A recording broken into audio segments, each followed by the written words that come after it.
Hi, I'm Mike, and in this video we're going to be removing the steering, brakes, and suspension out of my 1966 Ford Mustang.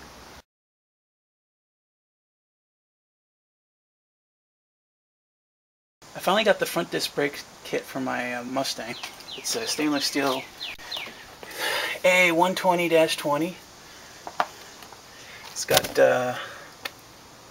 4-piston calipers, slotted rotors, and most importantly, it's replacing the single bowl master cylinder with a dual bowl master cylinder that splits the rear and the front system, so that's going to increase the safety on the car. We also got new stainless steel brake lines from Classic Tube, I believe, and braided steel hoses to replace the rubber hoses. So thanks, Dad, for splitting the cost 50-50 with me on that. So let's get to removing the steering, get this project rolling. Oh, we lucked out, the bolts are loose too.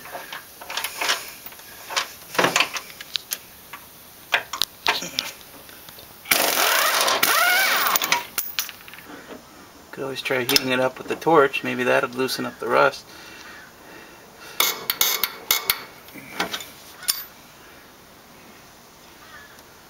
I don't even know if this thing's moving. Alright, well, we finally got the pitman arm out. Had to torch it out, or heat it up so I could knock it out of the steering box there. Oh man, that was a pain in the butt. No.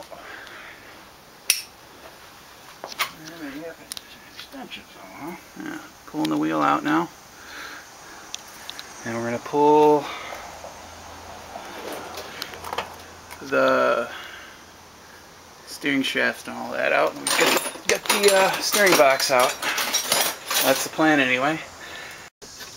Alright, steering wheel's out now, and we're taking the column support out.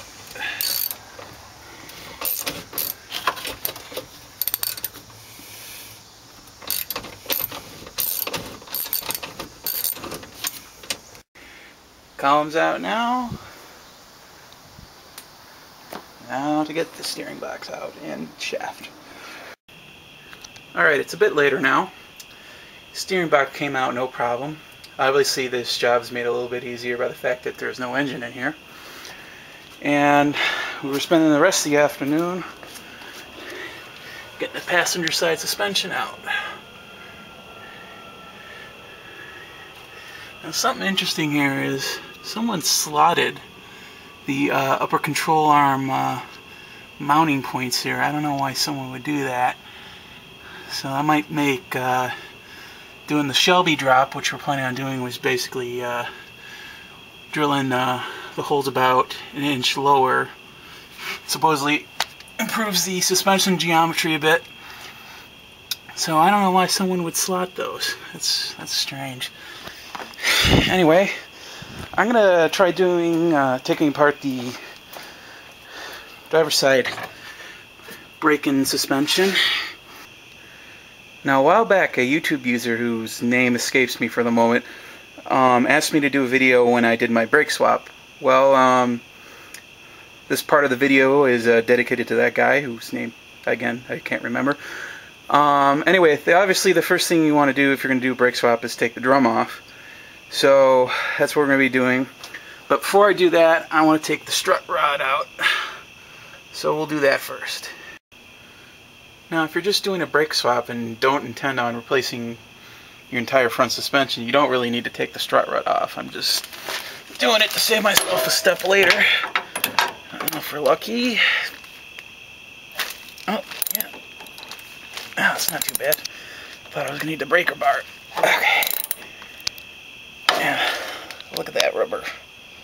Not so nice. Oh, and someone burned a hole in my frame. That's appreciated. That's one of the pleasures of buying car from a third or fourth owner. You never know what you'll find. Anyway, Alright, all the bolts are loose. Bump stop out, or steering stop, I guess.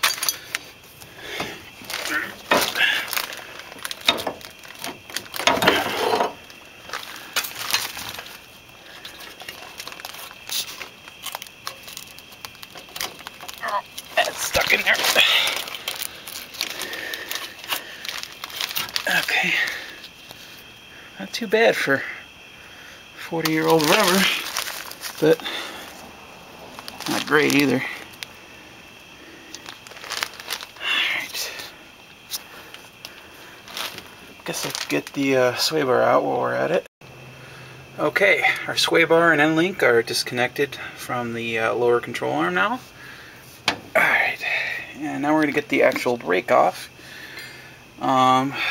Use your flathead screwdriver here, and we are going to take this, what is it called, grease cap off. Just work around the edges, twist the screwdriver, and it should pop off. Alright, let me clean this up so we can see what we're looking at here. Alright, we got to get this cotter pin here unbent so we can get the nut off that's holding the outer wheel bearing on. Okay. Okay, that's out. Now this should only be hand tight.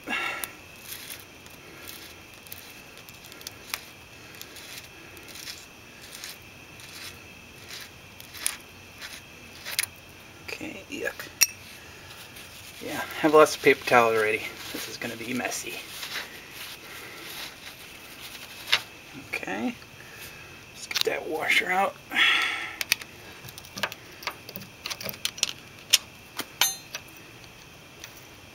It's kind of hard to do one-handed here.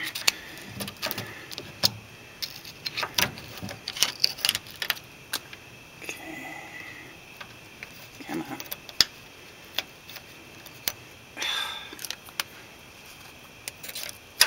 Alright. Alright, let's get the outer bearing out.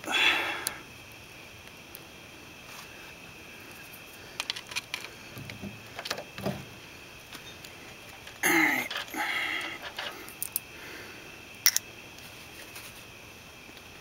I have to wipe my hands off here. Alright. Now I got the outer bearing out. We're going to pull the drum out. Now you might need to adjust, loosen the adjuster in the back so the shoes aren't holding the drum on, and hopefully it slips right out.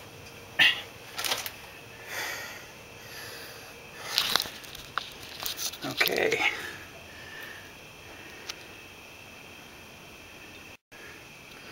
Looks like the inner wheel bearing decided to stay on the spindle. That's not good. Well, it wasn't as bad as I thought it'd be. Just needed to be a little aggressive with the screwdriver, and it came right out. And it doesn't look too bad. Not many deep scores or anything like that in it. A little bit of surface rust, but nothing too bad. Alright, let's get the rest of the drum off. Alright, let's take these 4 nuts off, and drum should hopefully slide out.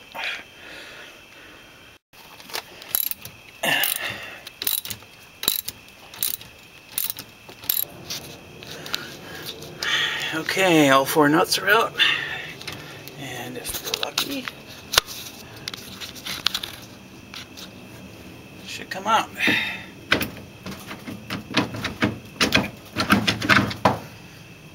Yes, something went right.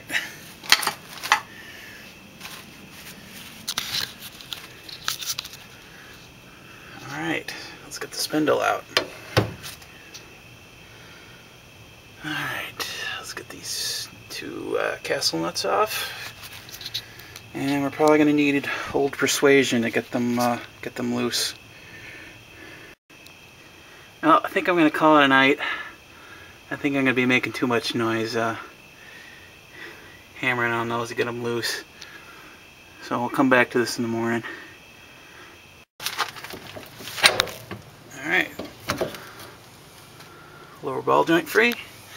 Now to get the upper one.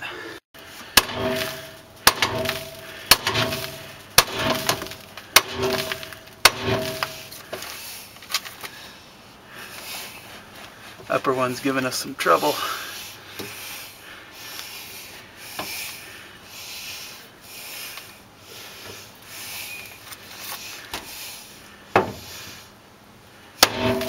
There we go.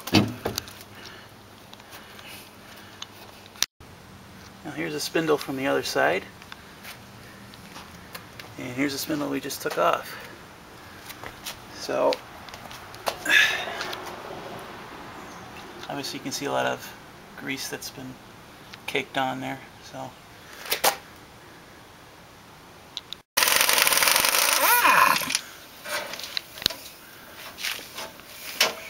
upper control arm coming out. You got the other one? Where's it go?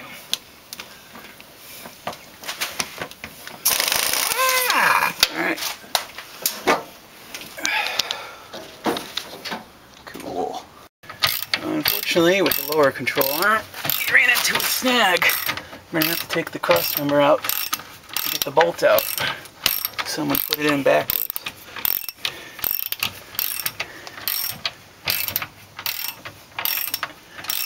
Yeah, it's not spinning. It must be rusted in there. What's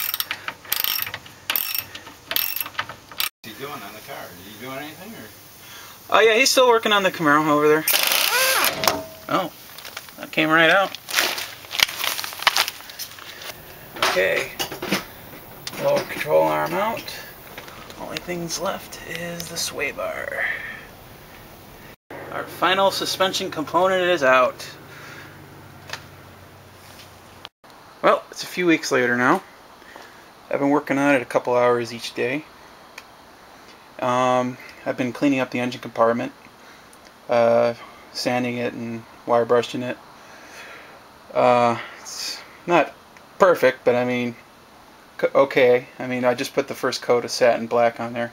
I don't like flat black and I don't like gloss. I think satin black doesn't seem to bring out as many flaws and it looks a lot better than flat. So, I got a few places I got to touch up still. I still got to do down here. Alright, underneath, I just undercoated this. Brought it down to bare metal. Been, you know, sanding and whatnot, wire brushing. I think it looks really good. So, yeah, I bet you're wondering why you got the fenders on still. Well, I just don't want to take them off right now. I'm really more interested in getting the car mechanically sound. Oh yeah, I took the horn, started solenoid, all that off. I'm going to start putting the painless wiring harness in soon. Well, I got my 1-inch Shelby dropped on, and I'm still working on cleaning up over on this side, getting the original undercoating off. Look as nice as the other side when it's done. At least that's I hope it will. A lot of holes been drilled in here. Wonder how many are original, you know. Like I said, that's the joys of owning a car when you're like the third or fourth owner. And the trunk area here, I'm planning on mounting my battery. Just haven't figured out exactly where I want to do it yet. I was hoping to do it right in the center here, but there's some sort of pump or something here. I also want to get this, I don't know what to call it. It's not trunk spatter. It's like almost stone or something, kind of spray paint on here. So I want to get all this cleaned up, prime it, and paint it the proper color. Also, route the wiring on the correct side. Someone routed it on the passenger side.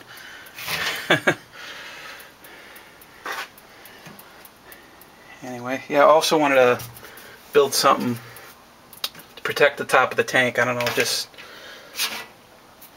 I don't know, plywood with a couple supports or something like that.